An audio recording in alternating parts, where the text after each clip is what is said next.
भवानी शंकर वंदे श्रद्धा विश्वास रूपिणौ याभ्याम बिना न पश्यन्ति सिद्धः स्वान्तः स्थमीश्वरम। हर हर महादेव। हार्दिक स्वागत करता हूं आप सभी भगवत प्रेमी दर्शकों का आपके अपने ही YouTube चैनल जगत पिता शिव में।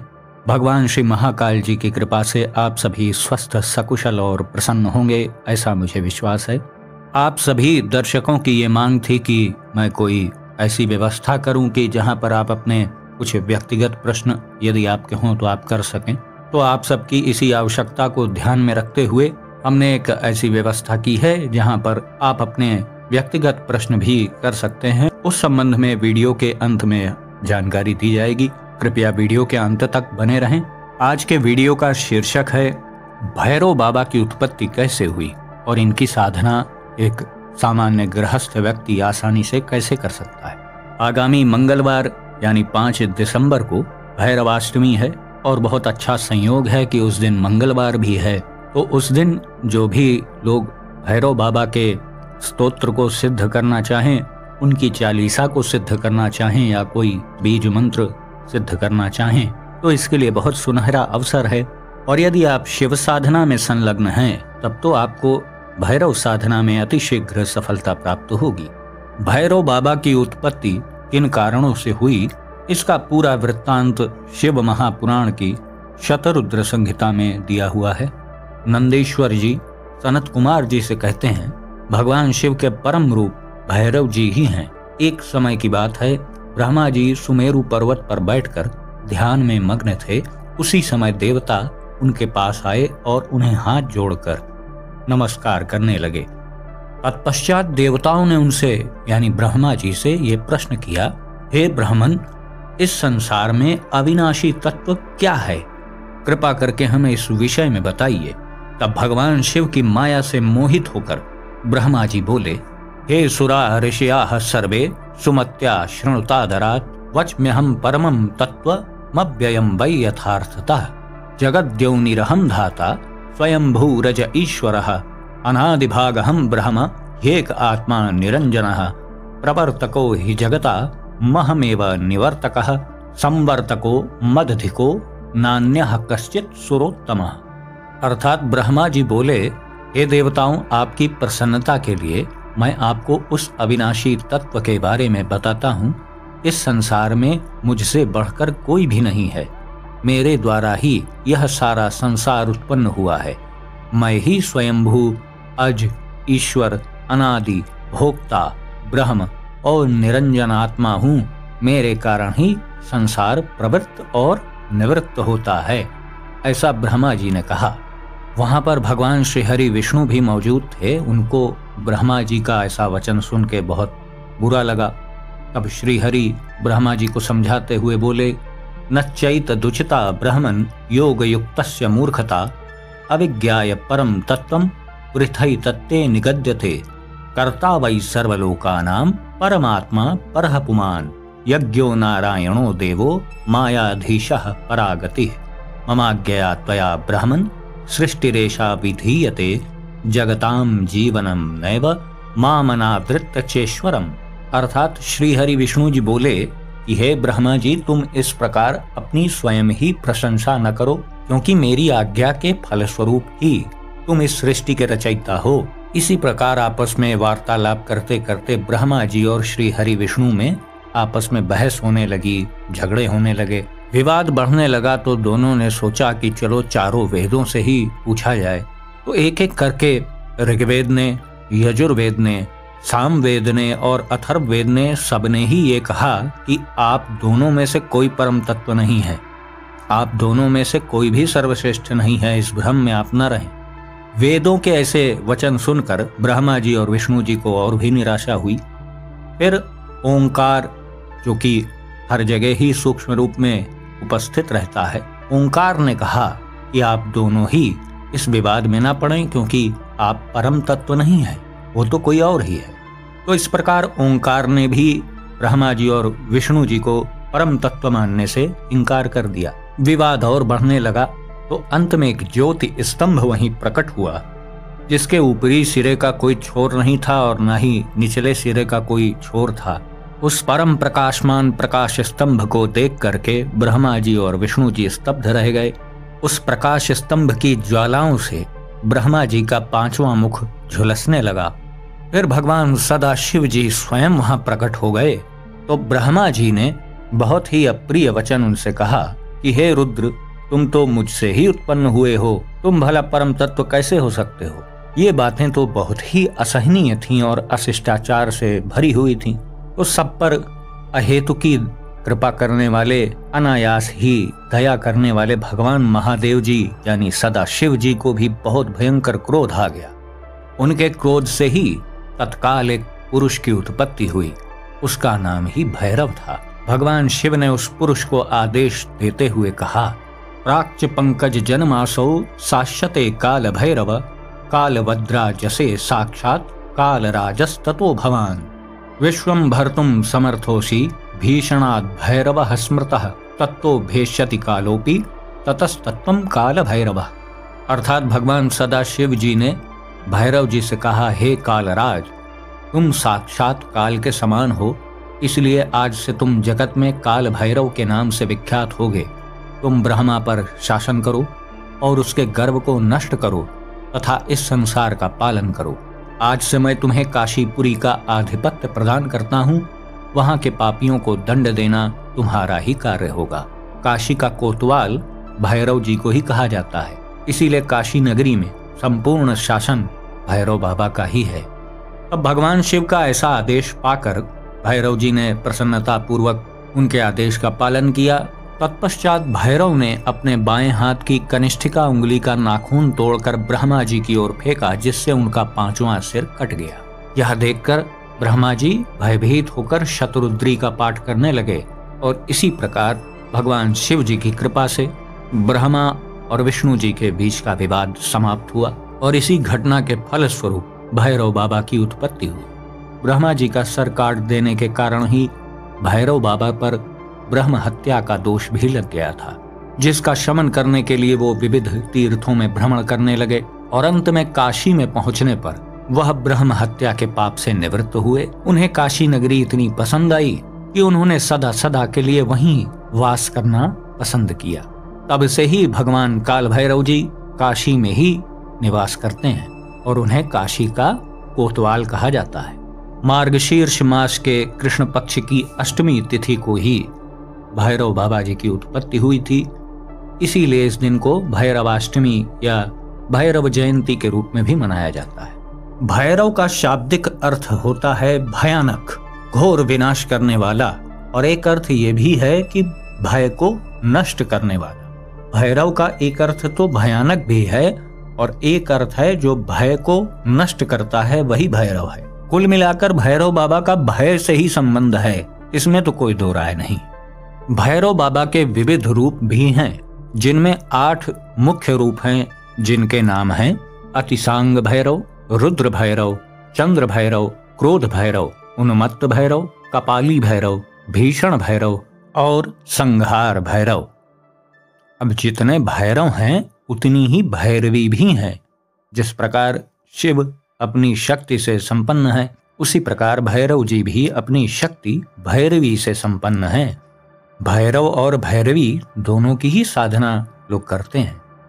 भैरव बाबा का एक बाल स्वरूप भी है, जिसे बटुक भैरव कहा जाता है, जो अति सौम्य स्वरूप है और अधिकांशतः गृहस्थ साधक इनकी ही साधना करते हैं। लेकिन फिर भी गृहस्थ साधकों को घर में भैरव बाबा की प्रतिमा, चित्र ये सब रखने से बचना चाहिए। आप उनके मंदिर जाके उनका दर्शन कर लें, उनका श्रृंगार करें, उनका पूजन करें, सब कुछ अच्छा है, लेकिन भैरव बाबा जी की प्रतिमा और चित्र आदि घर पर नहीं रखा जाता है। लेकिन उनकी सौम्य साधनाएं, उनके स्तोत्र का पाठ, उनकी चालीसा का पाठ आप कर सकते हैं, उसमें कोई हर्ज नहीं।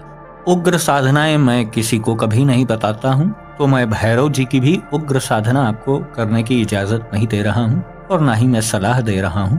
आप गृहस्थ हैं तो बस आप उनकी कृपा प्राप्ति के लिए, उनको प्रसन्न करने के लिए आप भैरवाष्टमी के दिन रात्रि के तीसरे प्रहर में यानी 12 से 3 बजे के बीच में रात्रि में आप चाहें तो उनके स्तोत्र का पाठ कर सकते हैं, उनके मंत्र का जाप कर सकते हैं, उनकी चालीसा आदि का पाठ कर सकते हैं। यहाँ तक तो ठीक है, लेकिन गृहस्थ साधकों को इससे आगे की जो भी साधनाएं हैं वो करनी नहीं चाहिए, और यदि करना भी है तो किसी श्रेष्ठ गुरु के मार्गदर्शन में ही करें, क्योंकि भैरव जी की उग्र साधनाएं जितनी हैं उसमें साइड इफेक्ट भी है। यदि आपसे कोई त्रुटि हो गई तो फिर सारा दारोमदार आपके ऊपर ही रहेगा। उसके सफलता असफलता की जिम्मेदारी आप ही के ऊपर आएगी और त्रुटि का दुष्परिणाम भी देखने को आपको मिलेगा। वैसे तो मेरा मत है कि भगवान शिव की जो शरण में रहता है उसे किसी अन्य देवी देवता की आवश्यकता ही कहाँ है, लेकिन बहुत से लोग, क्योंकि भैरव बाबा भी ही शिवांश हैं, रुद्रांश हैं, तो उनकी उपासना करना चाहते हैं, क्योंकि कहीं कहीं ऐसी अवस्था अवश्य जीवन में आती है जहां सिर्फ भैरव बाबा के ही सहयोग से काम हो पाता है, तो इसीलिए उनका आशीर्वाद भी जरूरी है। और दूसरा एक बहुत बड़ा कारण है जो आप सबको शायद पता हो या न पता हो, संसार में जितने भी कुल देवी कुल देवता हैं वो भगवान शिव और माता पार्वती के अंश से ही हैं, और अधिकांश कुल देवी कुल देवता तो भैरव भैरवी के रूप में ही हैं। तो इसलिए सनातन धर्म में हर गृहस्थ व्यक्ति को भैरव बाबा जी की प्रसन्नता के लिए उनकी सेवा तो अवश्य करनी चाहिए। अब साधना आप करें ना करें वो अलग बात। भैरवाष्टमी के दिन आप सड़क पर घूम रहे श्वान को, कुत्तों को मीठी पूड़ियां भी खिला सकते हैं, जलेबियां खिला सकते हैं, या अन्य कोई भी मीठे पदार्थ आप खाने को उन्हें दे सकते हैं। इससे भैरव बाबा बहुत प्रसन्न होते हैं। आपके आसपास यदि कोई भैरव जी का मंदिर है तो भैरवाष्टमी के दिन आपको वहां दर्शन करने जाना चाहिए। सरसों के तेल का आपको दीपक भी उस दिन मंदिर में जलाना चाहिए। भैरव बाबा को गुलगुले, मीठी पूड़ियां, या कहीं कहीं उसे पुआ भी कहा जाता है, वो भी चढ़ाया जाता है। दही भल्ले या दही बड़े जिसे कहा जाता है वो भी चढ़ाए जाते हैं। तमाम तरीके की नमकीन वस्तुएं भी भैरव बाबा को चढ़ाई जाती हैं। पेड़े भी आप चढ़ा सकते हैं। चमेली के पुष्प भैरव जी को अति प्रिय हैं, आप उसे भी चढ़ाने का प्रयास करें यदि आपको उपलब्ध हो जाए तो। सौम्य रूप से जो भी साधना करते हैं और केवल भैरव बाबा की प्रसन्नता के लिए उनकी उपासना करते हैं तो वो साधारण सामग्रियां ही चढ़ाएं। उन्हें कोई तामसिक भोग देने की आवश्यकता नहीं है, क्योंकि आपका उद्देश्य ही सौम्य है, सात्विक है, तो आपको ऐसी चीजें चढ़ाने की जरूरत नहीं है जो उग्र साधनाओं में चढ़ाई जाती हैं। बहुत से लोगों का मत रहता है कि भैरव बाबा को मदिरा भी चढ़ती है, तो भैया मेरा मत तो यही है कि आप यदि पीते हो, आपको वो पसंद हो तो भैया आप समझ लो, इसमें मैं कोई टीका टिप्पणी नहीं करूंगा। लेकिन जो लोग मदिरा स्वयं नहीं पीते हैं तो उन्हें चढ़ाने से भी बचना चाहिए। जो चीज वो स्वयं नहीं ग्रहण करते वो अपने ईश्वर को या अपने प्रिय देवता को क्यों अर्पित करें। कलयुग के जागृत देवी देवताओं में हनुमान जी का, भैरव जी का और माता काली का विशेष स्थान है। कलयुग में हनुमान जी, भैरव जी और माता काली ही जागृत स्थिति में हैं और शीघ्र प्रभाव देने वाले हैं, शीघ्र कृपा करने वाले। भैरव बाबा की उपासना करने वाले को हनुमान जी का सहयोग और कृपा स्वतः ही प्राप्त हो जाती है। और आप सभी जानते हैं कि भैरव बाबा जी माँ जगदम्बा की सेवा में रहते हैं, माता काली, माता दुर्गा जी की सेवा में रहते हैं। तो माँ जगदम्बा की, दुर्गा जी की, माता काली जी की कृपा आपको सहज ही प्राप्त होने लगती है। और चूंकि भैरव बाबा रुद्रांश हैं, भगवान शिव के ही अंश हैं, तो आप भैरव बाबा की यदि उपासना करते हैं, थोड़ी सेवा भी कर देते हैं, तो भगवान शिव की कृपा आपके ऊपर अनायास ही बरसने लगती है। और ऊपर से यदि आप शिव साधक हैं, शिव साधना कर रहे हैं, उसके बाद आप भैरव जी की उपासना करते हैं, तब तो फिर सोने पे सुहागा है। यदि आपको लगता है कि आपके घर में कुछ नकारात्मक स्थिति बन रही है, कुछ नेगेटिव एनर्जी का प्रभाव है, अचानक से आप स्वप्न में बहुत भयभीत होकर उठ जाते हैं, रात्रि में आपको भय महसूस होता है, अंधेरे में आपको डर लगता है, उचित जवाब अगले को नहीं दे पाते हैं, आप नर्वस हो जाते हैं, आपका कॉन्फिडेंस गिर जाता है, आप निगाह मिला के बात नहीं कर पाते किसी से, आपके अंदर हीन भावना बसी हुई है, आपके शरीर में उत्साह की कमी है, ऊर्जा की कमी है, तो निश्चित रूप से भैरव जी की साधना से आप इन सभी समस्याओं को एक साथ जड़ से मिटा सकते हैं।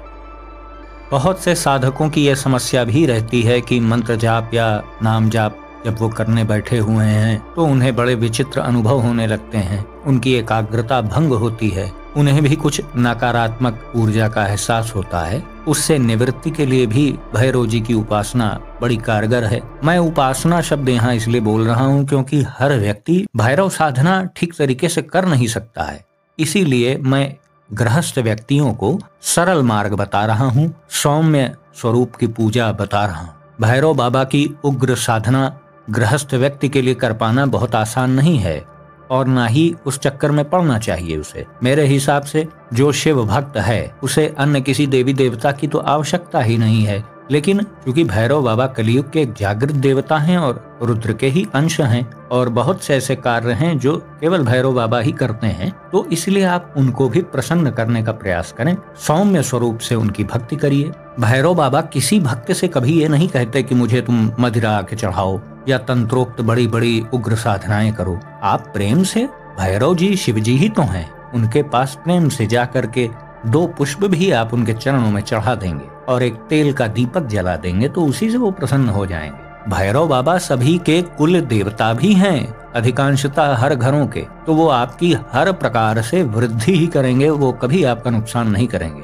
बस हमारा कर्तव्य इतना है कि हम कम से कम साल में एक दिन, भैरव अष्टमी के दिन तो उनके मंदिर जाके उनके एहसानमंद हों, उनके प्रति कृतज्ञता प्रकट करें, क्योंकि आप ये भली भांति जान लीजिए भैरव बाबा जी को ही क्षेत्रपाल की उपाधि भी दी गई है। इसीलिए आप देश में किसी भी राज्य में, शहर में चले जाइए, आपको हर जगह भैरव जी का स्थान अवश्य मिल जाएगा, क्योंकि वो क्षेत्रपाल हैं। क्षेत्र रक्षण भी उन्हीं का कार्य है। उनके क्षेत्र में सकारात्मक नकारात्मक ऊर्जा जितनी भी हैं सब उन्हीं के आदेश पर चलती। तो आप केवल सौम्य रूप से भैरव बाबा की साधना करना चाहते हैं तो भैरव अष्टमी के दिन यानी 5 दिसंबर मंगलवार को रात्रि में 12 से 3 के बीच में आप उनके स्तोत्र का पाठ कर सकते हैं। जैसे काल भैरवाष्टकम का पाठ आप कर सकते हैं। देवराज सेव्यमान पावनाघ्रि पंकजम व्याल यज्ञ सूत्र मिंदु शेखरम कृपाकरम नारदादि योगे वृंद वंदितम दिगंबरम काशिका पुराधिनाथ काल भैरवम भजे। इसी तरीके से काल भैरवाष्टकम प्रारंभ होता है। आप इसका पाठ भी 12 से 3 के मध्य में कर सकते हैं। बस एक बात का ध्यान रखें कि भैरव बाबा जी के निमित्त हम जो भी साधना करते हैं उसमें संकल्प बड़ा आवश्यक होता है, क्योंकि भैरव बाबा जी की उपासना साधना ये सकाम उद्देश्य से ही की जाती है। इसलिए नहीं की जाती है कि बस आप मुझ पे प्रसन्न हो जाएं, मुझे आपकी प्राप्ति हो जाए। ये सब सिद्धांत भैरव बाबा जी में लागू नहीं होता है। इनकी उपासना साधना आपको किसी एक उद्देश्य को लेकर के करनी पड़ेगी और उसके निमित्त संकल्प भी लेना पड़ेगा। तो मैं फिर कह रहा हूँ, यदि आप सौम्य रूप से भैरव जी की उपासना साधना करना चाह रहे हैं तो निर्धारित समय जो मैंने बताया उस बीच आप उनके स्तोत्र का पाठ कर सकते हैं, उनके नाम मंत्र का जाप भी कर सकते हैं। जैसे ओम श्री भैरवाय नमः, ओम श्री भैरवाय नमः, ओम श्री भैरवाय नमः। महिलाओं को करना हो तो श्री भैरवाय नमः, श्री भैरवाय नमः, श्री भैरवाय नमः, इस तरीके से जाप कर सकते हैं। रुद्राक्ष की माला पे ही जाप होगा। इसके बाद अन्य कोई चीजें आप कर रहे हैं तो मैं उसकी सलाह नहीं दे रहा हूँ, क्योंकि उग्र साधनाएं न मैं स्वयं करता हूँ न किसी को सलाह देता हूँ। तो आप यदि केवल भैरव बाबा जी की प्रसन्नता चाहते हैं तो यथाशक्ति आपसे जितना संभव हो पाए 12 से 3 के बीच में आप स्तोत्र का पाठ, उनके चालीसा का पाठ और उनके नाम मंत्र का जाप आप कर सकते हैं। अन्य कोई जानकारी इस संबंध में आपको चाहिए हो या जो चीज ना समझ में आई हो, कोई आपका प्रश्न हो, तो आप उसे कमेंट बॉक्स में अवश्य दर्ज करें। समय निकालकर मैं उसका उत्तर अवश्य देने का प्रयास करूंगा। तो अब मैं आपको बताता हूँ, जो मैंने वीडियो के प्रारंभ में आपको बताया था कि बहुत से दर्शक ऐसा चाहते हैं कि वो अपने व्यक्तिगत प्रश्न भी कर पाएं। इसलिए ही मैंने आज आप लोगों के लिए चैनल के डिस्क्रिप्शन में अपनी टेलीग्राम आईडी का लिंक पेस्ट किया है। आप चैनल के डिस्क्रिप्शन में जाकर उस लिंक का प्रयोग करके टेलीग्राम के माध्यम से मुझे अपने व्यक्तिगत प्रश्न भेज सकते हैं। और यदि आपको टाइप करने में कोई असुविधा हो रही है, आपका प्रश्न बहुत बड़ा है, तो आप वॉइस चैट का भी प्रयोग कर सकते हैं। तो आज का वीडियो हम यहीं समाप्त करेंगे। आशा है जो भी जानकारी आपको दी गई वो आपके लिए उपयोगी सिद्ध होगी। यदि आपको वीडियो पसंद आया तो इसे लाइक करें, अपने मित्रों बंधु बांधवों के साथ शेयर करें और चैनल पे अगर आप पहली बार आए हैं तो कृपया इस चैनल को सब्सक्राइब करें और बेल आइकन को भी अवश्य प्रेस कर दीजिएगा, जिससे भविष्य में आने वाले मेरे सभी वीडियो के नोटिफिकेशंस आपको मिलते रहें। तो भगवान काशी विश्वेश्वर जी से मैं ऐसी प्रार्थना करता हूँ कि वो आप सबको सदा सुखी, स्वस्थ और ऊर्जावान बनाए रखें। मिलते हैं अगले वीडियो में एक नई और उपयोगी जानकारी के साथ। तब तक के लिए आप सभी भगवत प्रेमी भक्तों को हर हर महादेव।